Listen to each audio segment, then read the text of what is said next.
एक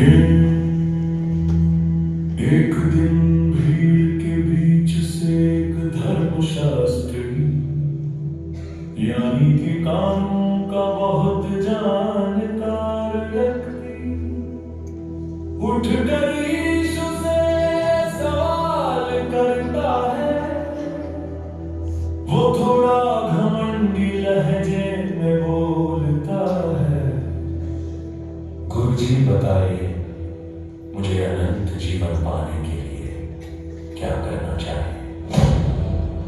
यीशु मुस्कुराते हैं और बहुत शांत स्वर में पूछते हैं, कानून में क्या लिखा है, तुम क्या पढ़ते हो?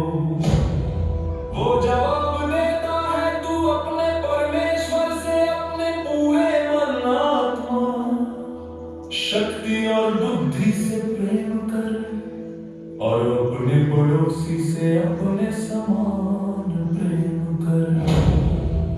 यीशु से हिलाते हैं, सही कहा तुमने, ऐसा करो और तुम जीवित रहोगे।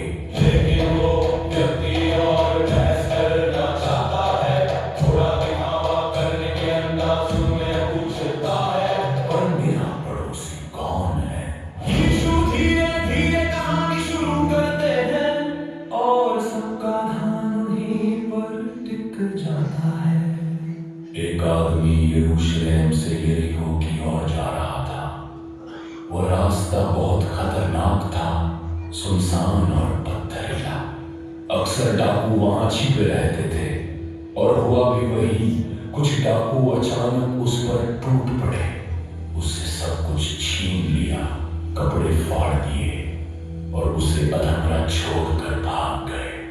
वो वहीं पड़ा रहा था, जिंदा जमीन पर खून से लथपथ, सड़क सुनसान थी, हवा चल रही थी, धूल उड़ रही थी। वो आदमी बस उम्मीद कर रहा था, कोई आए, कोई मुझे देख ले। कुछ देर बाद दूर से पुजारी आता दिखा, पुजारी जो मंदिर में सेवा करता था, जो भगवान के नाम पर दूसरों को दया सिखाता था।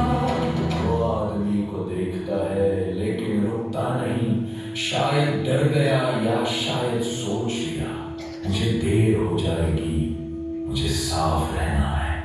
वो दूसरी तरफ से निकल गया। थोड़ी देर बाद एक पुजारी लेके आता है, जो भी धार्मिक कामों में लगा था।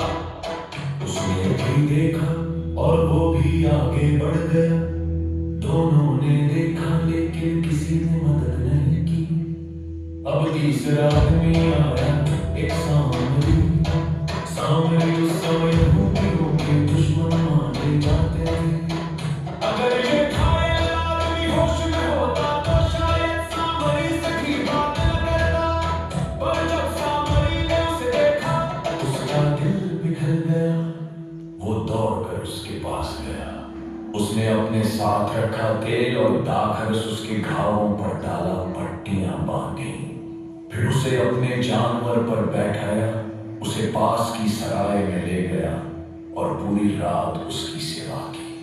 अगले दिन उसने सराय वाले को 2 दिनार दिए और कहा, इसका ध्यान रखना, अगर कुछ और खर्च होगा मैं लौट कर चुका दूंगा। यीशु अपना कहानी रोकते हैं और भीड़ की ओर देखते हैं। फिर उस धर्मशास्त्री से पूछते हैं, अब बताओ, इन तीनों में से कौन उस घायल आदमी का पड़ोसी था? वो व्यक्ति चुप हो जाता है, फिर धीरे से कहता